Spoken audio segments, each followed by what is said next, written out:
As part of our work on the 2020 annual report, we performed a value for money audit on the Art Gallery of Ontario, the Royal Ontario Museum, and the McMichael Canadian Art Collection.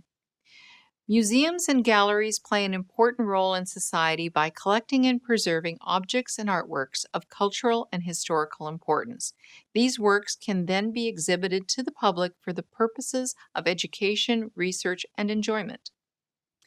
Although these specialized cultural institutions operate with considerable freedom, each receive provincial funding and are accountable to the provincial government. Combined, these three institutions receive approximately $52 million annually from the ministry. As well, all three institutions hold significant collections of objects and artwork that they are responsible for preserving. The value is estimated to be at least $3.7 billion. We assessed whether the museum and galleries meet their legislative and policy requirements and operate using best practices. We found that these institutions need to strengthen some of their management practices. We found the museum and two galleries did a good job of safely storing the objects and artworks in their collections in line with best practices.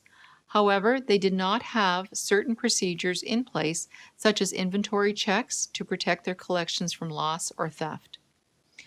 At all three institutions, we also found that research into the background and history of artwork and objects and their authenticity was not always completed or documented for new acquisitions. We also found that all three institutions could not always demonstrate that the acquisitions they made were needed to meet their collection objectives. We found weaknesses in the AGO's governance processes. Board members donated artwork to the AGO, but there was no evidence that they declared the conflict of interest or excused themselves during the vote to approve their own donations.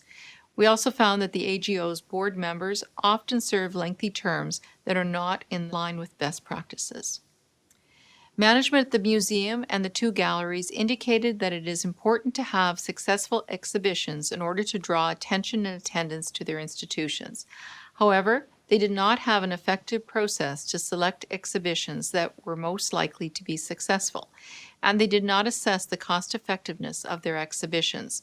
They either did not set profit targets or had not analyzed results to identify why they had missed their targets.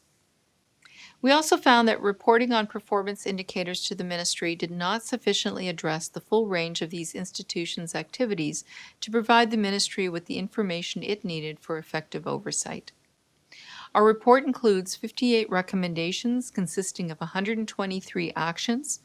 Key recommendations include that the AGO, ROM, and McMichael improve processes in collection management, selection and evaluation of exhibitions, as well as evaluating the effectiveness of their education and public programs, and that the ministry identify activities of the AGO, ROM, and McMichael that it should monitor more closely and work with these three organizations to set and report on targets and performance indicators to make improvements in these areas.